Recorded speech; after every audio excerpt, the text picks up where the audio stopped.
목소리로 크게 읽겠습니다. 너희가 나를 사랑하면 나의 계명을 지키리라. 내가 아버지께 구하겠으니 그가 또 다른 보혜사를 너희에게 주사 영원토록 너희와 함께 있게 하리니 그는 진리의 영이라.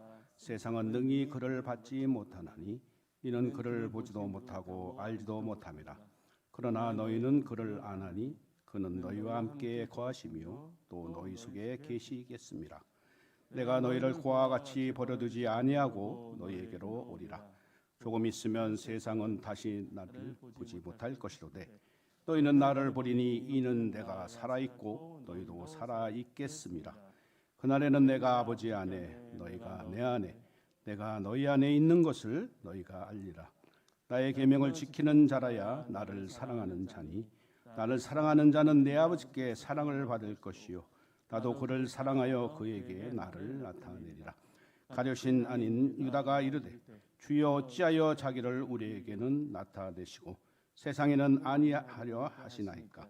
예수께서 대답하여 이르시되 사람이 나를 사랑하면 내 말을 지키리니 내 아버지께서 그를 사랑하실 것이요 우리가 그에게 가서 거처를 그와 함께 하리라.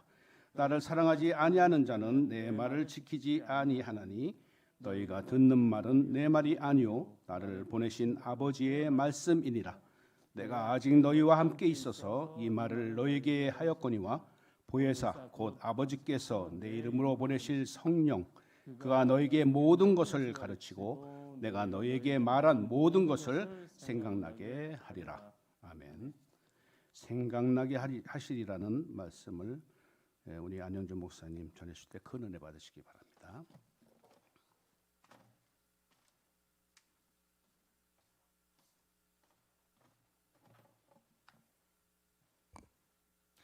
할렐루야. 사랑하는 성도 여러분들 반갑습니다. 좌우에 계신 분들을 축복하기 원합니다. 사랑하고 축복합니다. 좋은 일이 있습니다. 좋은 일이 있습니다. 마지막으로 기도합시다. 기도합시다. 오늘 요한복음 14장 15절에서 26절 말씀 생각나게 하시리라입니다. 첫 번째로 배경입니다. 요한복음은 사도 요한에 의해서 써졌습니다. 사도 요한은 세베대와 살로메의 아들입니다. 그리고 또한 사도 야고보의 동생입니다. 그의 가정은 많은 일꾼을 둘 정도로 굉장히 부유했습니다. 그의 고향은 벳세다였습니다. 그리고 사도 요한은 세례 요한의 제자였기 때문에 세례 요한의 그 가르쳤던 내용들을 굉장히 많이 언급하고 있습니다. 그리고 사도 요한은 주님의 사랑하는 제자라고 불리고 스스로도 자주 언급할 정도로 예수님과 굉장히 친밀한 제자였습니다. 그리고 사도 야고보와 함께 우레의 아들이라고 불릴 정도로 성격이 매우 급하고 열정적인 사람이었습니다. 그리고 또한 요한 1, 2, 3서에서 교회 내 크리스찬 형제들 간의 사랑을 강조하는 말을 써서 사랑의 사도라고 불리기도 합니다. 사도 요한은 예루살렘 교회의 기둥 같은 인물이었고 노년을 에베소에서 보내다가 도미티아노스 황제에 의해서 그 반모섬으로 유배를 당합니다. 그러다가 한참 있다 거기에서 요한계시록과 요한 1, 2, 3서를 저술하였고 그리고 네르바 황제라는 그 황제 시대에 다시 풀려나서 다시 에베소 지역으로 오게 됩니다. 요한복음이 기록된 장소인 에베소는 항구 도시로 정치, 경제, 문화, 종교가 굉장히 발달한 그런 도시였습니다. 그곳에서 많은 기독교인들이 생겨나고 있었습니다. 요한복음의 주제는 성자 예수님의 소개, 그리고 예수님의 7가지 표적과 선언, 그리고 하나님 아들의 교훈, 그리고 하나님 아들의 고난과 부활로 나눌 수 있습니다. 그 에베소는 굉장히 번화한 도시이기도 했고 그곳에서 굉장히 많은 이방인 신자들이 생겨났기 때문에 그 요한은 그 요한복음을 쓸 때 로마 정부가 기독교 탄압을 하는 것도 있었고 그리고 또한 유대교 신자들이 유대교를 믿던 사람들이 기독교인이 되고 나서 그 다음 갖는 여러 가지 정체성의 혼돈 그리고 그 발달한 도시에서 그 헬라 종교와 그다음 영지주의와 그다음 헬라 철학과 그리고 삼위일체 이단 등으로부터 그 거센 그 교리적 도전들에 대해서 그 성도들에게 무엇이 옳다, 무엇이 그르다라고 알려줘야 했고, 그런 다양한 요인들로 인해서 기독교인 성도들의 정체성을 수립하기 위해서 이 요한복음을 썼습니다. 요한복음은 사복음서 가운데 가장 교리적인 그런 그 복음서라고 할 수 있습니다.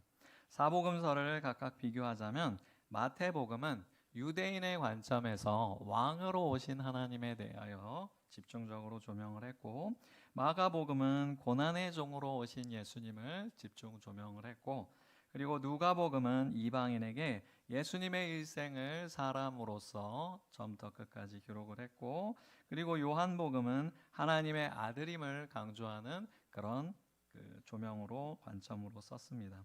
장소적인 차이로는 마태복음은 예루살렘에서 써졌고, 마가복음은 로마에서, 그리고 누가복음은 바울의 전도여행 시기의 로마에서, 그리고 요한복음은 에베소에서 기록되었습니다. 내용적인 차이에서는 누가복음은 의사인 누가가 썼기 때문에 아무래도 그 자기의 그 분야와 관련이 많이 나와서 병고침에 대한 기적이 가장 많이 기록되어서 15번이 기록됐고, 그 다음에 죽은 자를 살리신 것에 대한 기록이 누가복음에 2번 기록돼서 사복음서 가운데 가장 많고, 그리고 또한 왕으로 오신 하나님을 강조하는 마태복음에서는 마태복음에서 만물을 정복하는 기적이 6번으로 가장 많이 언급이 되었고, 그리고 비유로 설명하는 것, 예수님을 사람의 인생에서 그렇게 기록하는 것처럼 했던 그 누가복음에서는 비유가 28번이나 가장 많이 등장을 하고, 요한복음에서는 비유가 완전히 등장을 하지 않는다라는 것, 전혀 등장을 하지 않는다라는 것이 그 사복음서 간의 비교 차이점입니다. 요한복음의 핵심 단어는 미드라입니다. 미드라.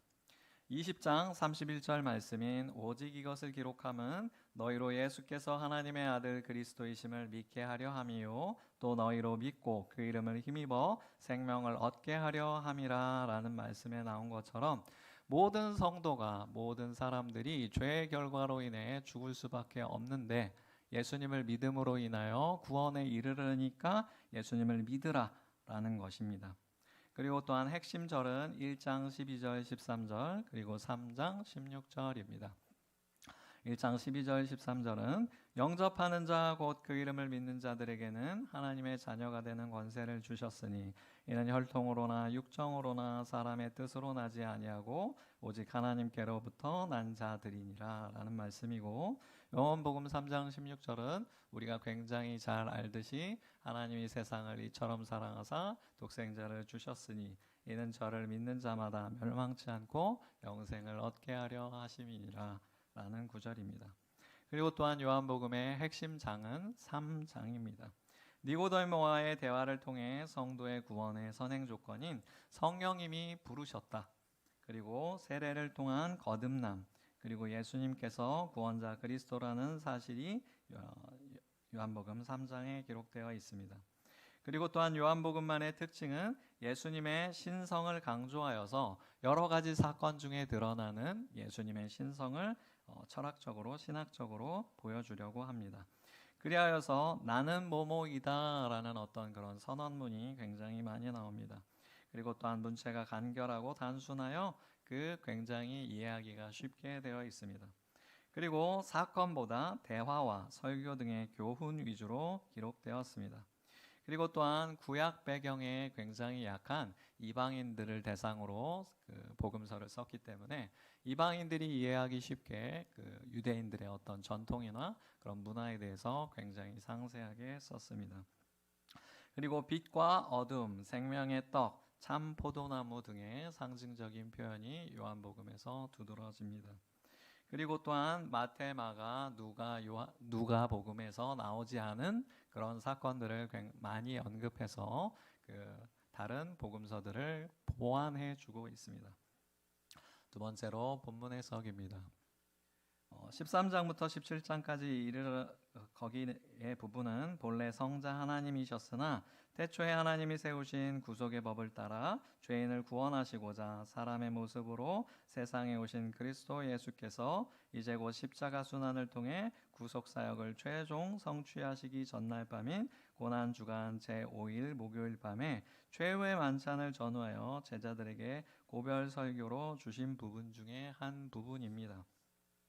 그래서 14장을 보면 전반부 1에서 15절은 성자 예수 그리스도의 승천의 목적이 각 성도들이 장착하게 될 천국 처소를 예비하는 데 있다라는 것을 밝혀주시고, 그리고 또한 자신이 천국에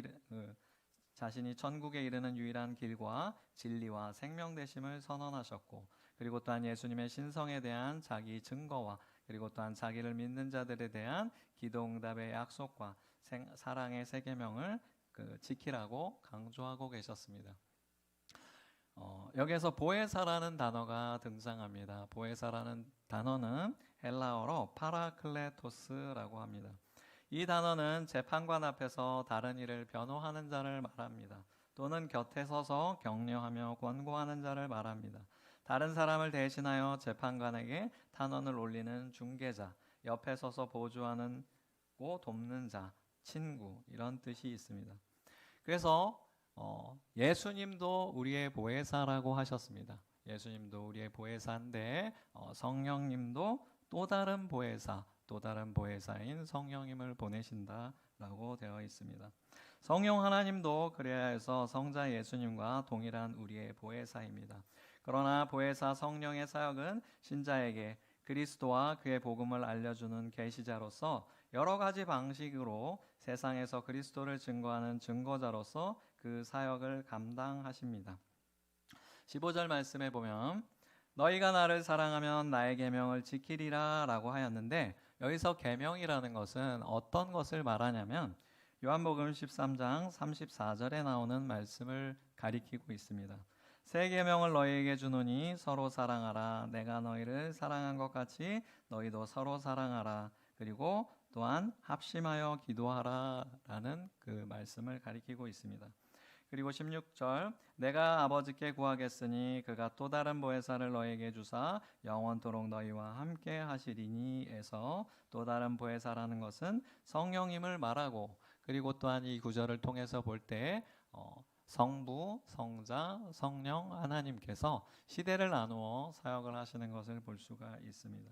17절에 저는 진리의 영이라 세상은 능히 저를 받지 못하나니 이는 저를 보지도 못하고 알지도 못함이라. 그러나 너희는 저를 아나니 저는 너희와 함께 거하시며 또 너희 속에 계셨음이라 라는 부분에서 그리스도의 인격과 속죄를 돕는 사역이 성령님의 사역이라는 것이고, 그리고 또한 세상이 이를 받지 못하는 이유는 세상은 육신의 눈으로만 보기 때문이라는 것, 그리고 또한 신자들이 성령님을 받는 이유는 성령님께서 신자들의 마음속에 거하셔서 신자들의 마음속을 변화시키기 때문에 그들이 성령을 받을 수 있다라는 것입니다. 18, 19절에 내가 너희를 고와 같이 버려두지 아니하고 너에게로 오리라. 조금 있으면 세상은 다시 나를 보지 못할 터이로되 너희는 나를 보리니 이는 내가 살았고 너희도 살겠음이니라 해서 내가라는 그 단어는 예수님과 성령님을 동시에 가리킬 수 있습니다. 예수님께서 속죄 사업의 시작이시며 성령님께서 그 속죄 사역의 마지막을 장식하시기 때문입니다. 그리고 또한 내가 다시 온다, 내가 오리라 라는 부분에서 내가 온다라는 것은 예수님이 오시면 재림이잖아요. 그렇기 때문에 예수님이 다시 오신다는 게 아니고 성령님이 오순절 강림을 통해서 오실 것을 말하고 있는 것입니다. 그리고 내가 살았고 예수님의 라는 부분에서는 예수님의 생명의 능력을 힘입어 죄인 되어 영원히 죽을 수밖에 없는 너희들이 영원히 살 것이다 라는 그런 뜻입니다. 14장 20절 그날에는 내가 아버지 안에서 너희가 내 안에 내가 너희 안에 있는 것을 너희가 알리라 라는 부분에서는 신자와 그리스도가 연합하여 소속된 그 관계를 나타냅니다. 그러므로 우리가 주님의 성령의 영향력을 받아 산다라는 것입니다. 21절 나의 계명을 가지고 지키는 자라야 나를 사랑하는 자니 나를 사랑하는 자는 내 아버지께 사랑을 받을 것이요 나도 그를 사랑하여 그에게 나타나리라 라는 것은 교회를 다닌다고 하여서 하나님에게 속한 것이 아니고 주님이 말씀하신 이 계명인 내 이웃을 사랑하라 그리고 내 형제를 사랑하고 그리고 하나님을 사랑하라 라는 그 계명을 지키는 자만이 주님을 사랑하는 자요 하나님께 사랑을 받을 것이고 주님께 사랑을 받을 것이다 라고 알려주시고 있습니다.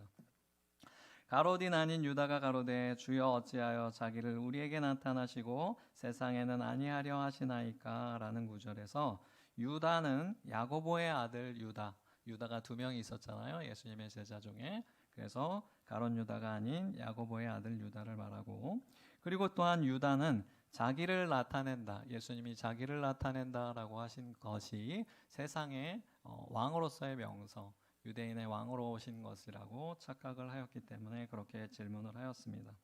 23절 예수께서 대답하여 가라사대 사람이 나를 사랑하면 내 말을 지키리니 내 아버지께서 저를 사랑하실 것이요 우리가 저에게 와서 거처를 저와 함께 하리라 라는 구절에서 사랑이 없이는 우리가 주께서 말씀하신 그 계명을 지킬 수 없다라는 뜻입니다. 그리고 또한 우리가 저에게 와서라는 것은 성령님의 내주하심을 가리킵니다.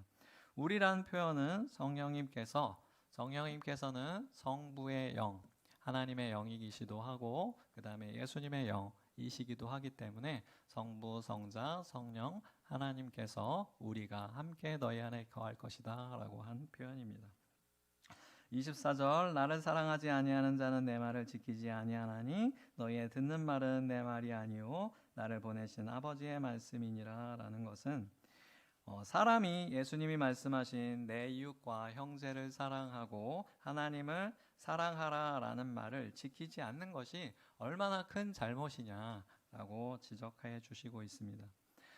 그리고 또한 25절 내가 아직 너희와 함께 있어서 이 말을 너희에게 하였거니와 라는 부분에서 예수님이 그 제자들에게 이런 설교를 현재 해줄 수 있는데 참 안타깝다. 이제 내가 올라가야 된다. 그런 의미가 담겨 있고 앞으로는 성령님께서 너희에게 더 많은 것으로 가르쳐 주실 것이다 라는 것을 암시하고 있습니다.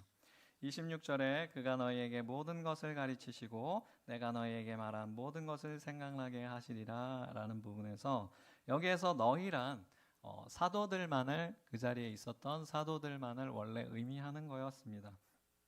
그러나 이후 성경을 읽고 예수님을 믿는 모든 사람에게 성경과 많은 교훈을 성령께서 기억나게 해주시겠다라는 것입니다. 세 번째로 적용입니다. 사랑하는 우리 중림교회 성도 여러분들, 저는 이번 주 설교를 준비하다가 어떤 말씀을 우리 성도들에게 전하기를 하나님께서 원하시나라고 생각했는데 하나님께서 어떤 자꾸 제 머릿속에 생각나는 그런 것들 그래서 생각나게 하시리라라는 이 구절을 여러분들에게 설교하게 되었습니다. 여러분, 우리가 삶 가운데 살아가다 보면 선택이 필요한 순간이 매 순간 우리에게 찾아오게 됩니다. 그럴 때 여러분들은 어떤 선택을 하십니까? 여러분들이 내린 선택은 하나님이 원하시는 선택입니까? 물론 우리 성도들의 선택을 여러분들이 기도하지 않거나 요청하지 않아도 하나님께서 도와주시는 경우도 있습니다. 그러나 여러분들이 더욱 많이 기도할 때 하나님께서 여러분의 선택을 도와주신다라는 것을 여러분들은 깨닫게 될 것입니다. 하나님은 저에게 선택의 은사를 주셨습니다. 특별히 기독교적인 그런 것들을 할 때, 그런 행동을 할 때 저는 그런 것을 받았다라는 것을 깨달을 수가 있더라고요. 새벽 기도 때마다 우리 새벽 기도 때 안 나오신 분은 모르겠지만 새벽 기도 때마다 우리가 다른 교회 목사님들의 설교를 듣고 있습니다. 그러면 굉장히 많은 설교들이 있기 때문에 그 많은 설교들 중에서 우리 성도들에게 어떤 것이 적합한가라고 그 제목들을 묵상해 보면 그 여러 가지 제목들 중에 유난히 눈에 딱 들어오는 게 있어요. 아, 이거다. 이거를 전해드려야 된다라고 생각돼서 그 말씀을 선택해서 우리 성도님들하고 함께 나누면 아니 어떻게 그렇게 우리 지금 상황에 딱 맞는 거를 선택하셨냐 막 그러면서 우리 성도님들이 많이 좋아하시더라고요. 그리고 또한 제가 저녁 기도회 우리 저녁 기도회 하지 않습니까? 예, 저녁 기도회 많은 은혜가 있습니다. 많이들 참여하시기 바랍니다. 예. 그래서 저녁 기도회 가운데 저희가 그 순서가 찬양을 한 35분 정도 하고 그 다음에 말씀 읽고 그 다음에 기도를 한 20분 정도 합니다. 근데 찬양을 35분 정도 하잖아요. 예, 찬양을 똑같은 찬양 계속하면 너무 지겹잖아요. 그러다 보니까 제가 이제 찬양을 굉장히 여러 개를 많이 선택합니다. 우리 그 나이 드신 성도님들한테는 조금 죄송한데 새로운 찬양을 할 수밖에 없습니다. 예, 아무래도 여러 개를 이렇게 지겹지 않도록 그렇게 찬양을 해야 되기 때문에. 그런데 제가 그 선택을 이거를 이렇게 콘티라고 그러잖아요. 예, 여러 가지 이렇게 순서에 맞춰서 여러 개를 고르는 걸 콘티를 짠다라고 하는데 그거를 이렇게 하면 좋지 않을까라고 제 선택으로 만약에 그거를 하나하나 이 찬양 고른다라면 저는 굉장한 스트레스를 받았을지도 몰라요. 예.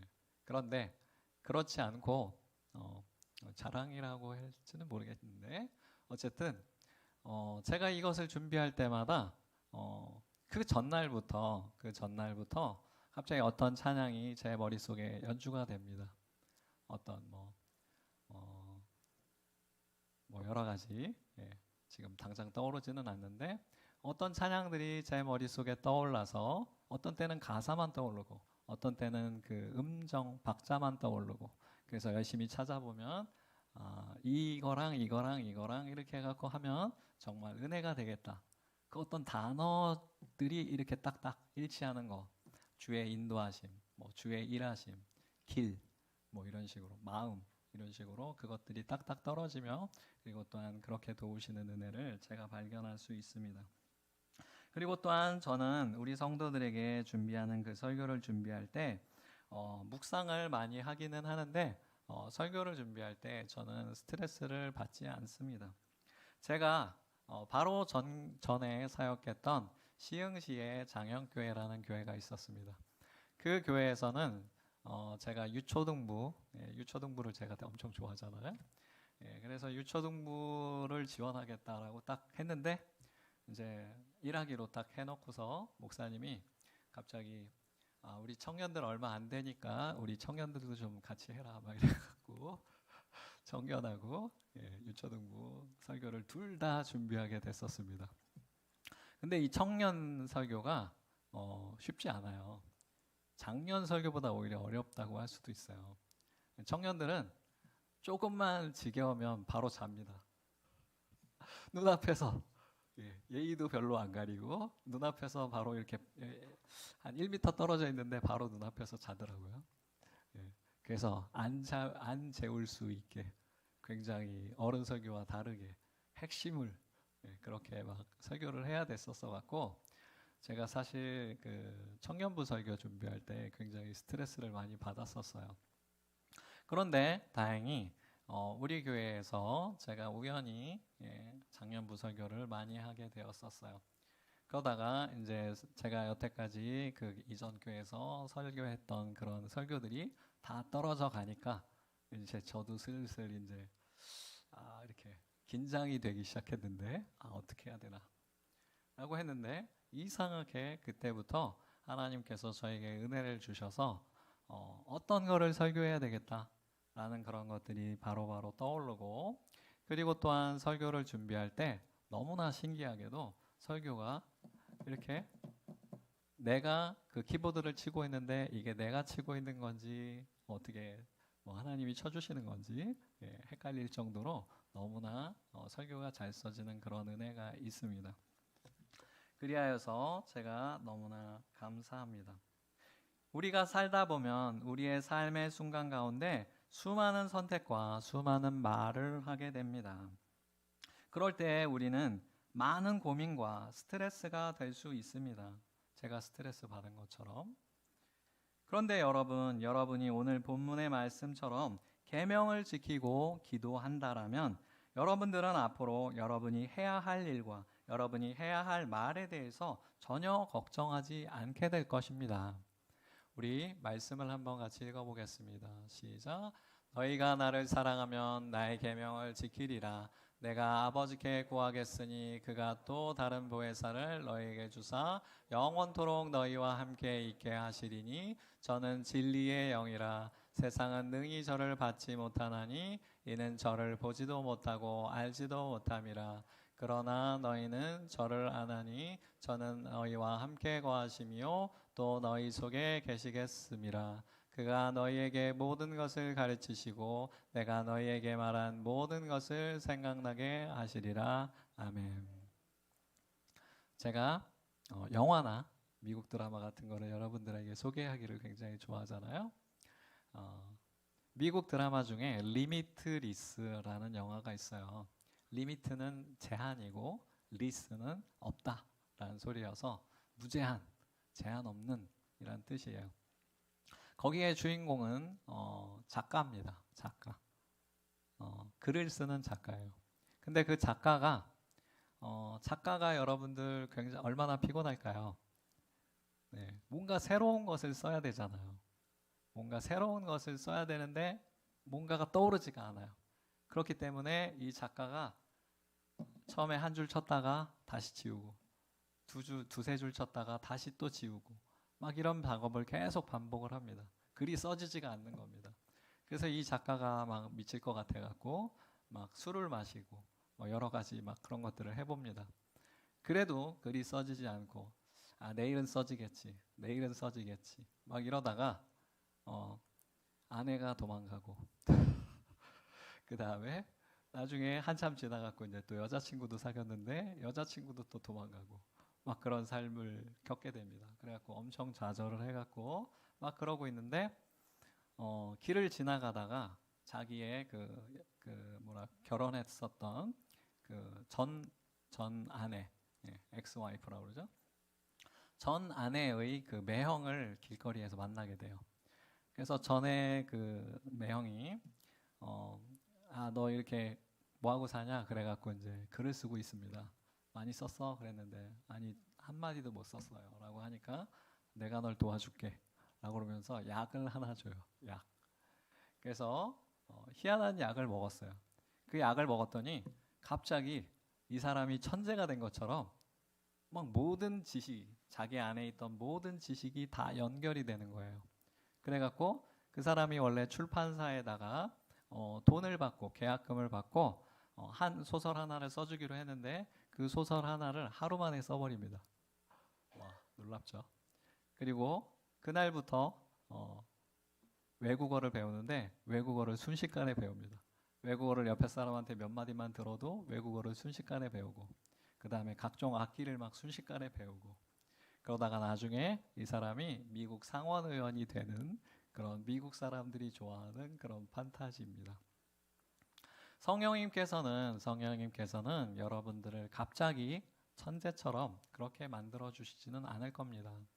하지만 성령님께서는 여러분들이 만약 예수님께서 말씀하신 내 이웃과 내 형제를 사랑하라 그리고 주 너의 하나님을 사랑하라 라는 그 계명을 여러분들이 지키고 그리고 또한 여러분들이 새벽으로 그리고 저녁으로 열심히 기도한다면 성령님께서 여러분을 도와주셔서 여러분 가운데 있는 그 지식들이 연결되고 여러분의 지혜가 더하여져서 여러분들의 힘든 상황을 도와주실 것입니다.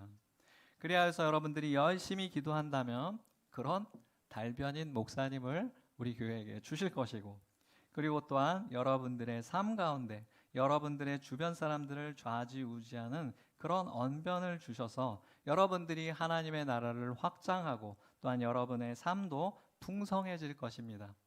그리고 또한 여러분의 위기의 순간에도 하나님은 도와주실 것입니다. 우리 성도들 가운데 위기에 있는 어려움에 처해 있는 성도들이 있습니다. 남한테 소송을 당한 분들이 있고 그리고 또한 소송 가운데 있는 분들이 있고 그리고 모함을 당한 사람이 있고 그리고 다른 사람과의 다툼이 있는 그런 경우가 있습니다. 그럴 경우에 하나님께서 여러분들을 도와주셔서 여러분들이 그 계명을 잘 지키고 그리고 또한 여러분들이 열심히 기도한다면 여러분들에게 지혜를 더하여 주셔서 성령님께서 그 모든 것을 그 다른 사람들을 압도할 그런 말과 그리고 또한 성경 지식들을 여러분들에게 생각나게 하실 것입니다. 그런 은혜를 여러분들에게 반드시 주실 것을 믿습니다. 아멘. 기도하겠습니다. 사랑하는 하나님, 생각나게 하시리라 라는 말씀으로 말씀을 전하게 하여 주시니 너무나 감사합니다. 하나님, 우리가 일상생활 가운데 이렇게 지혜가 필요할 때가 너무나 많습니다. 우리의 삶 가운데 올바른 말과 그리고 또한 경우에 합당한 말이 너무나 필요합니다.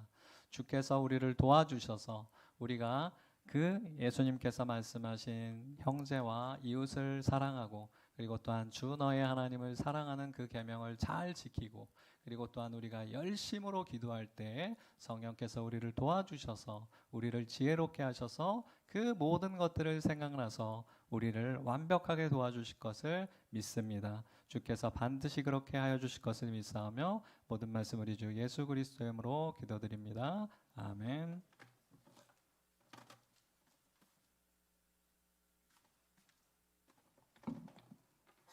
찬송가 50장 부르면서 봉헌하는 시간 갖겠습니다.